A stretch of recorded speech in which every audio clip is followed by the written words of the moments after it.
India में तो ऐसा बोला जाता है या फिर ऐसी मान्यता ज़्यादा है कि जो लड़का है वो बाप से बात नहीं करेगा, मतलब एकदम थोड़ा रहता है कि मैंने तो बहुत लोग देखे हैं, आपका जो डिस्टेंस होता है वो बहुत हाई लेवल डिस्टेंस होता है कि पापा आ गए तो आप चीज निकल लिए, बात नहीं करते हो। बट आई थिंक इमोशन अंदर से कनेक्टेड रहते हैं, बट आप फेस टू फेस में आप थोड़ा दूर रहते हैं, एक लड़का अपने बाप से। तो फिर कैसे क्या तो यहाँ पे तो ये बात आ गई कि वो बोला जाएगा कि बाप के बेटे की बन नहीं रही है।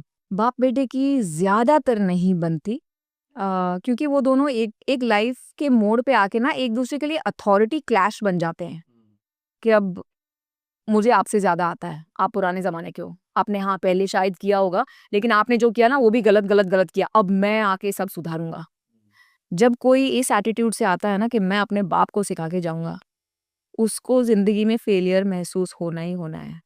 अगर आपको कुछ चीजें एक्सपैंड करनी है, बढ़ानी है, तो सबसे पहले तो जो आपके मम्मी पापा ने किया है उसको ऑनर कीजिए, उसको उनको धन्यवाद दीजिए, थैंक यू कि शायद आप ना, मम्मी छोटा सा ब्यूटी पार्लर चला रही थी घर से और महीने के 5,000 रुपए कमा रही थी, लेकिन आपको देख देख के ना मैंने 6 सैलून की चेन खोली है बॉम्बे में।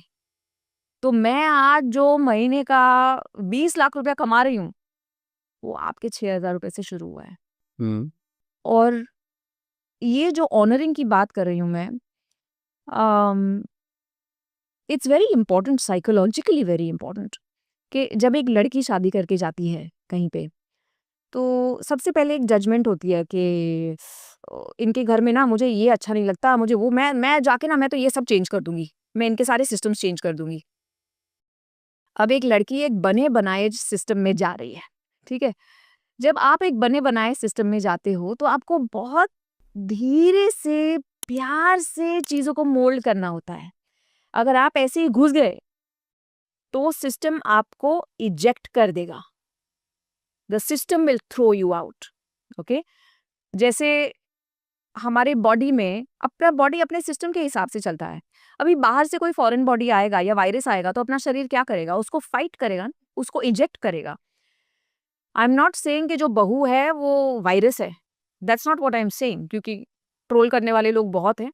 लेकिन एक बनी बनाई सिस्टम है, वहां पे आपको अगर जाना है तो पहले उस सिस्टम को अपनाओ, अपना बनाओ, अप्रिशिएट करो, उसको कुछ वक्त दो, 1.5 साल 2 साल, फिर धीरे धीरे धीरे आपके चेंजेस इंट्रोड्यूस करो, वरना वो कलेश ही कलेश होंगे।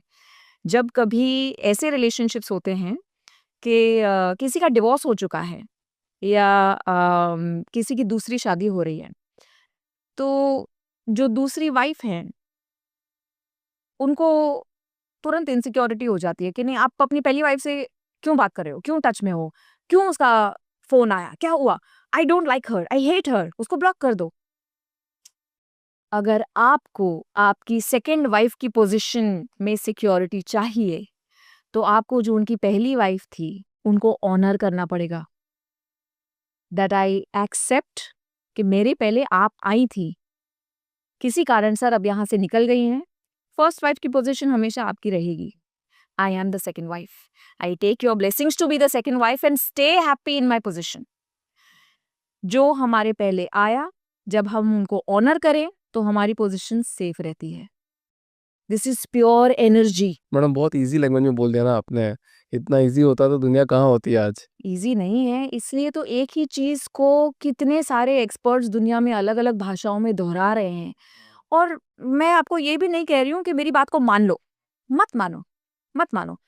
अगर जो मैं बोल रही हूँ उसका आप 10% भी अपने दिमाग में जरा सा कोना भी दे सकते हो ना, उसको बैठने दो वहां पे, let the idea switch over there. कोई एग्जांपल बता सकते हो आपने किसी के साथ, कोई आपके साथ ऐसा कपल आया हो जहाँ पे आपने उनके साथ हेल्प करी हो। ये it happens all the time कि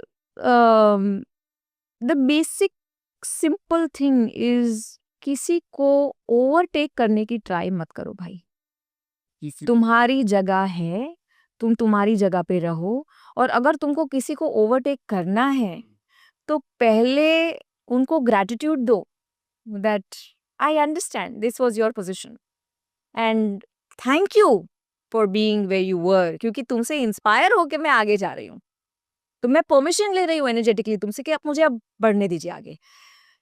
जब ये नहीं होता ना, जब आप लोगों को क्रेडिट नहीं देते, जब आप ग्रैटिट्यूड नहीं देते, तो वही लोग आपको नीचे खींच लेते हैं। राइट। बाप बेटे में झगड़ा क्यों होता है? क्योंकि बेटा बाप के बिजनेस में घुस के बोलेगा पापा आपके सारे सिस्टम्स गलत हैं, बंद करो ये सब, इसको निकालो उसको निकालो, तो बाप चिढ़ेगा कि भाई 50 साल लगा दिए मैंने मेरी लाइफ में, तू कल का लौंडा आया है कहीं से एमबीए करके, तू मेरे बिजनेस को चलाएगा, बक निकल यहाँ से। लेकिन अगर बेटा बैठ रहा है पापा के साथ और समझ रहा है 6 महीने तक, अच्छा मेरे को सब समझ में आया पापा, इसको जरा सा हम लोग यहाँ पे चेंज कर दे तो, उसको थोड़ा सा वैसे ट्राई कर दे तो पापा भी धीरे धीरे नए चेंजेस को अडेप्ट करेंगे। But first you have to acknowledge what they did.